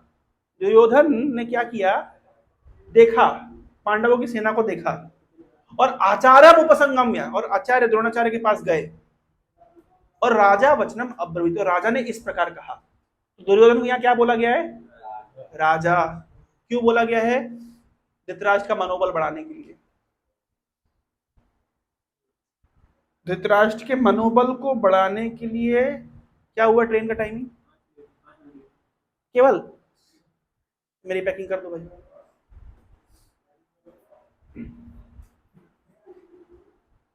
समझ आ रहा है क्या बोल रहे हैं, राजा वचनम अब्रवीत, ये बोले, जाकर के बोले। दुर्योधन किसके पास गए, द्रोणाचार्य के पास गए, और जाकर के ये बोले। क्या बोले होंगे, ये सब पर्पस आप लोग का होमवर्क है, क्योंकि मैं सारे पर्पस पढ़ूंगा बहुत टाइम जाएगा, ठीक है। राजा क्यों बोला, कोई प्रश्न पूछे, राजा क्यों बोला, मनोबल बढ़ाने के लिए। जानते हैं, संजय जानते हैं, ये लास्ट में संजय खुद बोलेंगे कि जिस साइड में कृष्ण है, जहां पे अर्जुन है, विजय वहीं पे है।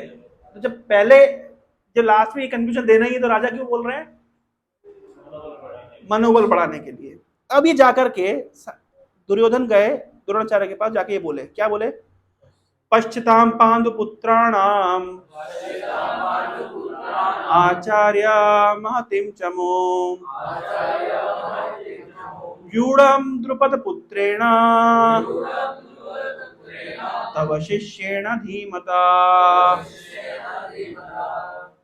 आचार्य गुरुदेव, जरा देखिए, आपके शिष्य ने, आपका शिष्य कौन, द्रुपद पुत्र धृष्टद्युम्न, द्रौपदी का भाई, क्या बुद्धिमानी से पांडवों की सेना को अरेंज किया है।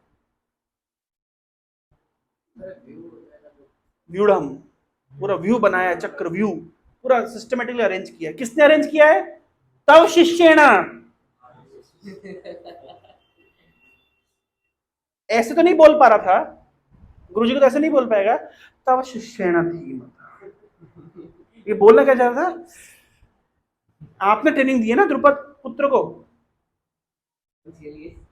अब देखिए, तो इसके पीछे का स्टोरी है कि द्रुपद और द्रोणाचार्य की दोस्ती थी बचपन में, साथ में एक साल गुरुकुल में पढ़ते थे, और बाद में फिर क्या हुआ, और द्रोणाचार्य काफी गरीब थे, द्रुपद राजा बन गए। तो बचपन में बोला था कि अरे कभी कोई जरूरत लगे तो मेरे पास आ जाना। तो जब ये गए बड़े होकर के, ये इतने गरीब थे, कौन, द्रोणाचार्य, कि दृष्ट की अपने पुत्र, क्या नाम था द्रोणाचार्य के पुत्र का, अश्वत्थामा। तो अश्वत्थामा जब खेलने जाते थे, तो कि किसी को पता ना चले कि ये दूध नहीं पिए हैं, तो मुंह में आटे का घोल लगा देते थे। इतनी गरीबी थी, ताकि लगे कि ये अश्वत्थामा दूध पी करके आया है, इतनी गरीबी थी। तो ये गए ब्राह्मण होने के नाते द्रुपद राजा के पास कि भाई मुझे मदद करिए, तो मित्र भी हैं और राजा भी हैं, कुछ नहीं, एक दो गाय दे दो तो हमारा घर गृहस्थी चल जाए। क्योंकि ब्राह्मण क्या नॉलेज को अर्जन करने में और उसमें लगे रहते थे, और गरीबी थी। तो गए द्रुपद के पास और बताया, याद दिलाया कि अपन बचपन में साथ में थे, फोटो वोटो दिखाई होगी, देखो अपन स्कूल में साथ में खेलते थे। तो द्रुपद इतनी चढ़ी हुई थी उनको अपनी, मतलब राजशाही, यार तू होता कौन है हमको अपनी इक्वल बोलने वाला। तो तब से झगड़ा चल गया इनके बीच में, द्रोणाचार्य और द्रुपद के बीच में। और वास्तव में द्रुपद को ऐसा नहीं करना चाहिए, अरे मित्र हो तो कृष्ण सुदामा जैसा, बचपन की दोस्ती भी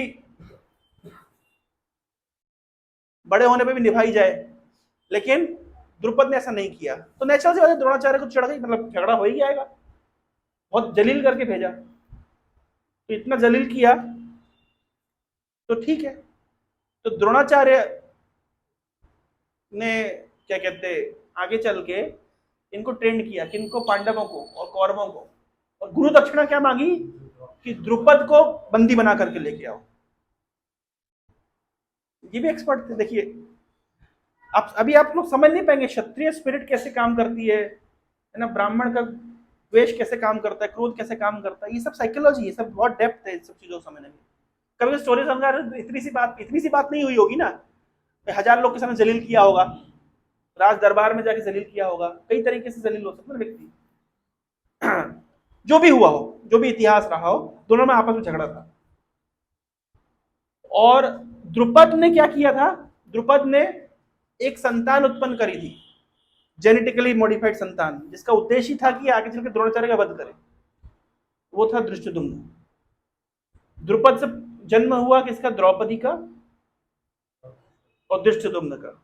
द्रौपदी का जन्म अयोनिज मतलब यज्ञ से उत्पन्न हुई थी, वो सामान्य स्त्री के गर्भ से उन्होंने जन्म नहीं लिया था। ये सब इतिहास है।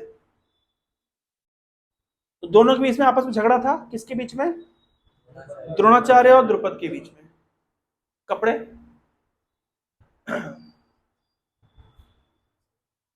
तो ये बात सबको पता था कि द्रुपद ने जन्म दिया है धृष्टद्युम्न को विद द ओनली कंडीशन, विशेष यज्ञ करा के पुत्र जन्म लिया है।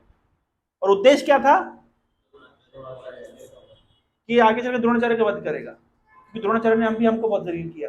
आपस में झगड़ा बढ़ता गया, जैसे पुरानी हिंदी मूवीज में नहीं होता था, झगड़ा बढ़ा जा रहा है, कई जनरेशन झगड़ा चल रहा है, 5 जनरेशन पूर्वज लड़े होंगे पिछले, तो वो 5 जनरेशन के बाद में भी आपस में झगड़ा लेके चलते थे। ये होता है। कुल मिलाकर के द्रुपद का जो पुत्र था धृष्टद्युम्न, वो ट्रेनिंग लिया किससे, द्रोणाचार्य से। ये बड़ी इंटरेस्टिंग बात है। द्रोणाचार्य के स्कूल में पढ़ा, तो द्रोणाचार्य मना कर देते, भाई मैं नहीं पढ़ाऊंगा। परंतु प्रभुपाद जी अपने एक लेक्चर में बोले हैं कि देखिए ब्राह्मण इसको कहते हैं, जानते हैं कि मेरा वध करेगा, लेकिन उनका हृदय विशाल है। तो युद्ध की सारी ट्रेनिंग दी है धृष्टद्युम्न को द्रोणाचार्य ने, ये जानते हो कि आगे चल के यही मुझे मारेगा। अब आप बोले पागल थे क्या,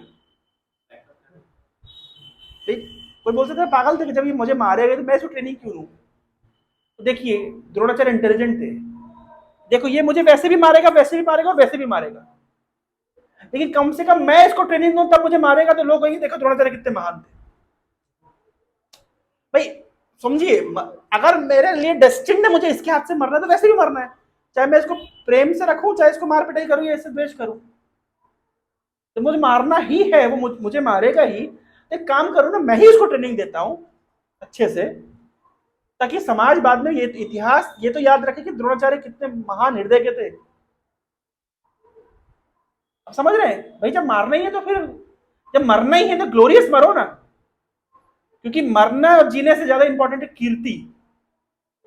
अरे जिंदगी तो खत्म हो जाएगी, लेकिन आदमी को जो यश और कीर्ति है वो तो फैले रहना चाहिए ना। तो बुद्धिमान व्यक्ति वहां पे इन्वेस्ट करता है। पहले जमाने में जो राजा महाराजा होते थे वो बड़े बड़े मंदिर बनवाते थे, क्यों, क्योंकि संसार में जो भोगा है खाया पिया तो यही रह जाएगा हमारे जाने के बाद में। लेकिन जब लोग मंदिर देखेंगे कि फलाने राजा ने 11वीं शताब्दी में बनवाया था, 12वीं शताब्दी में बनवाया था, तो कितने हजारों साल तक कीर्ति रहेगी। छोटा एग्जाम्पल, आपके पास गुलाब जामुन है, 10 गुलाब जामुन है, फ्रिज नहीं है, 2 खा सकते हो, 4 खा सकते हो, बच गए 5, सुबह तक खराब हो जाएंगे, क्या करोगे। अरे बुद्धिमान व्यक्ति बांट देगा, कि बांट देंगे तो क्या होगा, लोग बोले अरे कितना अच्छा व्यक्ति अमित से गुलाब जामुन बांट दिए। और तुम्हारे पड़ पड़ेगा खराब हो जाएंगे तो ना तुम भोग कर पाए, न किसी को मिला, न ख्याति मिलेगी, न यश मिलेगा। जब मरना ही, जो चीज हाथ से जानी ही है तो बांट दो ना, एक दिन मरना ही है तो ज्ञान देके मरो, तो बाद में लोग सल्यूट तो करेंगे। तो द्रोणाचार्य सब जानते थे, अगर if I am destined to be killed by Dhrishtadyumna I will get killed, but better क्या होगा कि चलो इसको पढ़ा देते हैं, सिखा देते हैं। तो यही बात जाके दुर्योधन बोल रहा है कि आपका शिष्य, देखिए क्या बढ़िया तरीके से अलाइनमेंट किया है, और कितना अच्छा अलाइनमेंट था कि कौरव पार्टी के 5-6 कैप्टन बदल गए, लेकिन लास्ट मोमेंट तक धृष्टद्युम्न वही कैप्टन बने रहे कौरव पार्टी के, लास्ट मोमेंट तक चेंज नहीं हुए। तो यही बोल करके मैं अपने वक्तव्य को विराम दूंगा। आज की क्लास मेरी ट्रेन है, लेकिन मैं भागता दौड़ता ट्रेन नहीं पकड़ पाऊंगा। तो आप लोगों से मेरा निवेदन है कि भगवद गीता 1.3 तक के पर्पट्स को पढ़ के आइएगा, ताकि हम अगले सेशन में, है ना, जल्दी जल्दी हम अगले सेशन में फर्स्ट चैप्टर कंप्लीट कर देंगे। बहुत बहुत धन्यवाद। हरे कृष्णा कृष्णा कृष्णा हरे हरे, हरे राम राम राम हरे हरे। श्रील प्रभुपाद की जय।